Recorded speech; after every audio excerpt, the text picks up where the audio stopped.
ভাড়ারা শাহী মসজিদ পাবনা জেলার সদর উপজেলার ভাড়ারা ইউনিয়নের এই ভাড়ারা গ্রামে অবস্থিত একটি সুপ্রাচীন ঐতিহাসিক মসজিদ।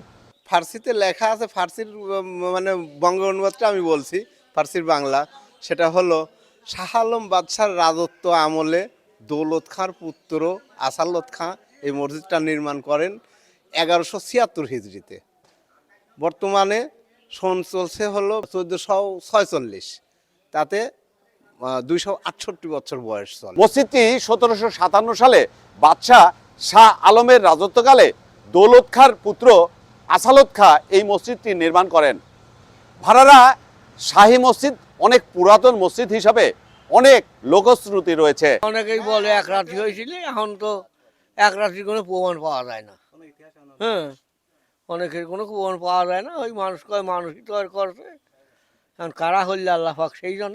স্থানীয় লোকদের শ্রুতি অনুসারে মসজিদটি রাতে নির্মাণ করা হয়েছে এবং তারা বলে থাকে এই মসজিদে সৃষ্টিকর্তার বিশেষ রহমত রয়েছে।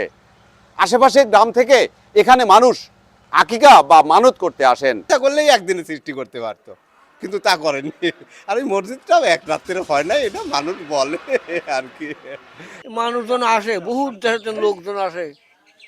এই যে কাল না পরশু দিন একজন আইছিল লিগাও সেই হচ্ছেন বগুড়াতেন।